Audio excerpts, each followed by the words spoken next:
bastante guapa, pero eso sería otra historia. Pero en los pasillos de la Facultad de Filosofía y Letras, que está muy cerca de Derecho, me venía yo caminando, pues desde la entrada, desde el trolebús, que yo no sé si todavía haya trolebuses a CEU, pero desde la entrada de Ciudad Universitaria, pues el placer de ir caminando por los pasillos, por las partes principales como son la rectoría, la torre de la rectoría y la biblioteca central, que son monumentos extraordinarios. Creo que ahí me quedo corto con extraordinarios, que son una réplica de lo que pudiera ser un diseño al universo mismo. Me contagiaba de emoción poder llegar a la Facultad de Filosofía y tomar alguna clase, la que fuera, no me importaba, pero ese romance se veía tapizado de repente por un ser extraordinario y emergente que salía y surcaba el pasillo en medio de tanto muchacho, de tanto joven, y se destacaba por ser un hombre pues, de pelo largo y de pelo entrecano, oscuro, pero con un sombrero tan alegórico, con ala ancha, bastante ancha, y con una capa tipo espadachín, que cruzaba cada vez que se le venía abajo, ¿no? Y que se le centraba y que dejaba entrever su ropa. Pero la ropa también era oscura, era negra, pantalón negro, saco negro, y arriba esa capa maravillosa que ondeaba como si fuera bandera con viento. Era un hombre que yo aprendí a valorar por su figura.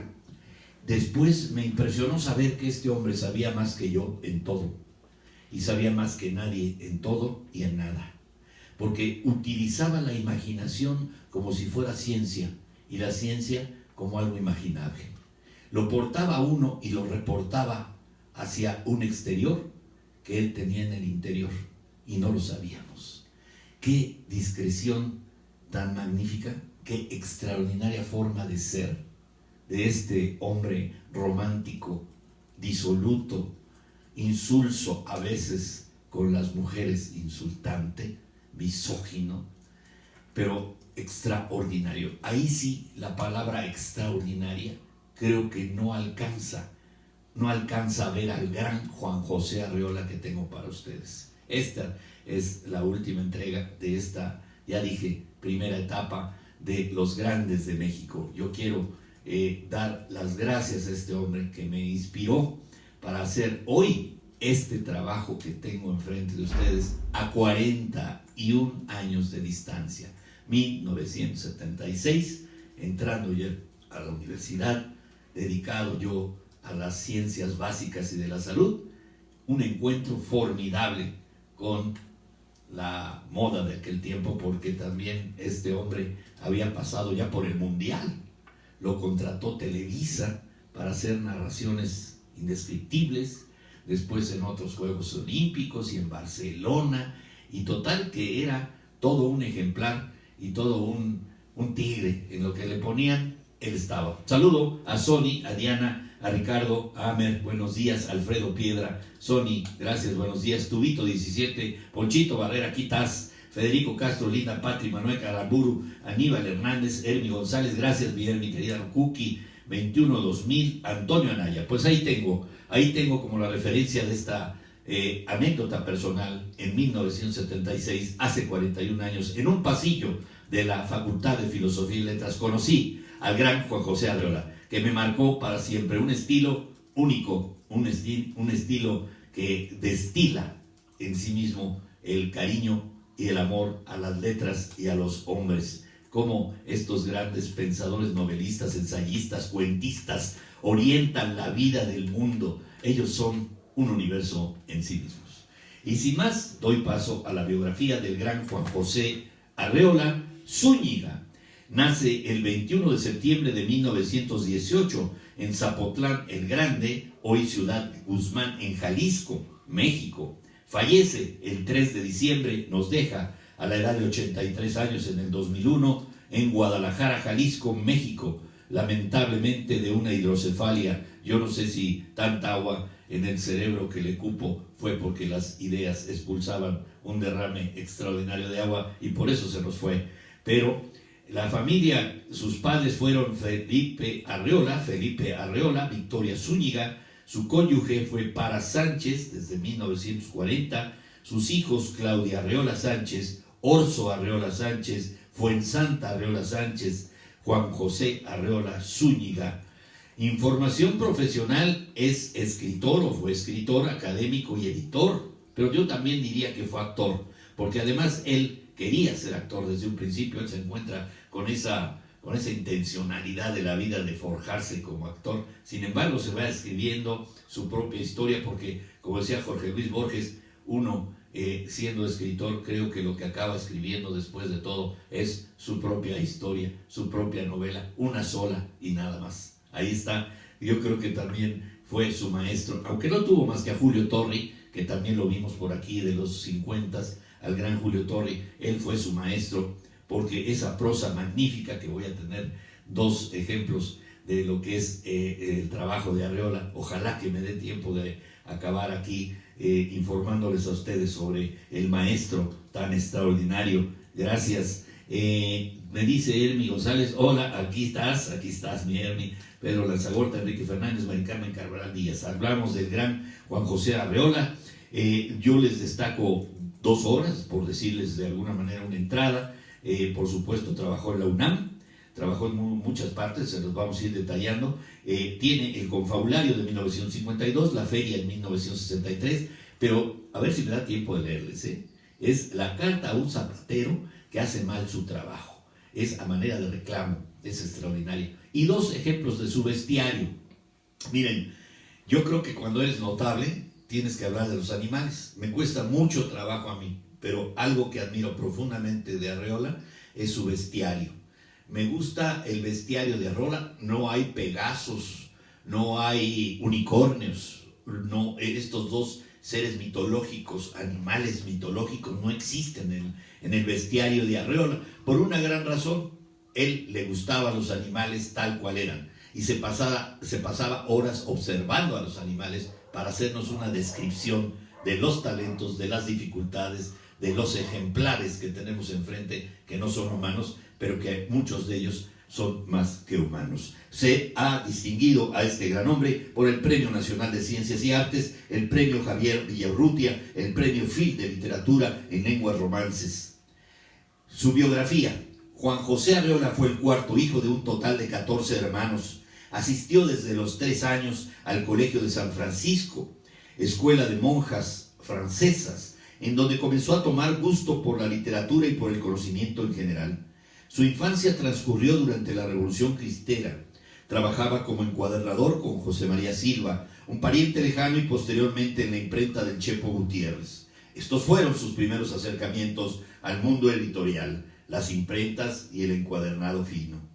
Cumplidos los 15 años, el joven Arreola ya había leído autores como Baudelaire, Dante, Whitman, Ludwig, Papini y Shaw. A sus 18 años viajó a la Ciudad de México para estudiar en la Escuela Teatral de Bellas Artes, en donde tomó clases con Fernando Wagner. Para costearse las clases, Arreola se desempeñó en diversos oficios, entre ellos el de actor, ya lo dijimos en la entrada, de radionovelas de la XQ. Hacia 1939 trabajó como actor con Javier Villaurrutia. En el mismo año dejó la Escuela Teatral de Bellas Artes y comenzó a trabajar con Rodolfo Sigli en la compañía de teatro de Medianoche. Tras una fallida gira en Celaya, decidió regresar a Zapotlán el 8 de agosto de 1940, donde publicó su cuento Sueño de Navidad en la revista El Vigía. En este cuento, el mismo Arreola encontró influencias del cuentista ruso Leónidas Andreyev. En 1941, tras un par de viajes a la Ciudad de México, sufrió una congestión alimenticia y una infección intestinal, lo cual le acarrearía una severa crisis de nervios que sufriría eventualmente durante el resto de su vida. Ya en Zapotlán formó parte de una compañía teatral, impartió clases en una secundaria y continuó escribiendo. Es por estos años que escribió Hizo el bien mientras vivió, el primero de sus escritos reconocidos en 1943. Viajó a Guadalajara, donde en 1943, y por recomendación de su primo Enrique, se entrevistó con Jorge Dip, director del periódico El Occidental, en donde colaboró escribiendo artículos y como jefe de circulación hasta 1945. Las páginas del Occidental son un margen de la relación del autor con la literatura francesa. En 1944, Louis Jouvet llegó a Jalisco invitado por una colonia francesa. Juan José Arreola, declarado admirador del actor, se entrevistó con él, quien le ofreció una beca del Instituto Francés de la América Latina, gracias a la cual, una vez terminada la guerra, el mexicano pudo asistir a diversos espectáculos teatrales en París.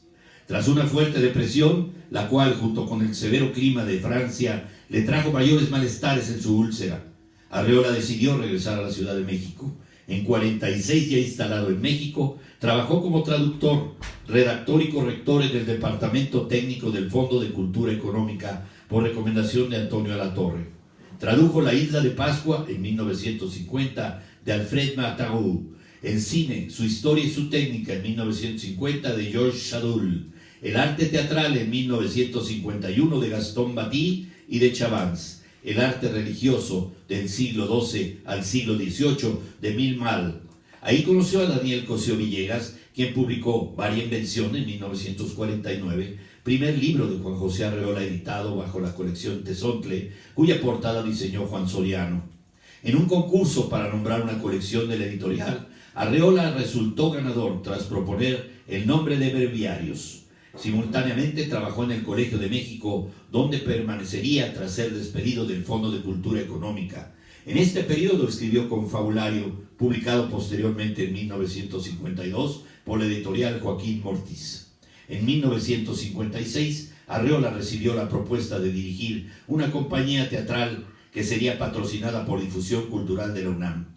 Arreola la llamó Poesía en Voz Alta y representan obras de García Lorca, Ionesco, Paz, entre otros. Juan Antonio Rosado describió los objetivos de Poesía en Voz Alta de esta manera: tradición y vanguardia se fusionaron en Poesía en Voz Alta, cuya intención más importante fue volver a los orígenes del teatro, a la palabra hablada, sin hacer a un lado el goce estético, pero apartando ciertos rasgos antisolemnes que romperían con el convencionalismo imperante en el Teatro Nacional.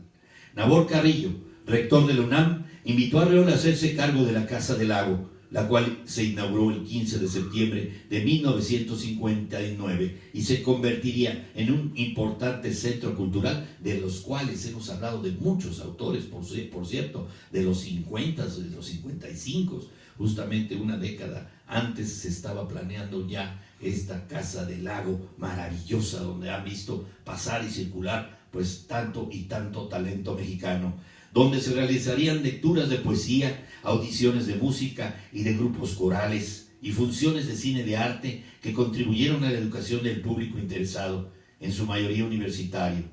Tras el cambio de rector, Arreola fue destituido de la dirección de la Casa del Lago. Ante esto se dedicó a impartir clases en la Escuela de Teatro de Limba y en el Centro Mexicano de Escritores. Además, fue invitado a Casa de las Américas en Cuba. Víctima de una hidrocefalia que lo aquejó durante sus últimos años, murió a los 83 años en su casa en Jalisco. Le sobrevivieron su viuda, 3 hijos y 6 nietos. ¿Quién está por ahí? Raúl B.C.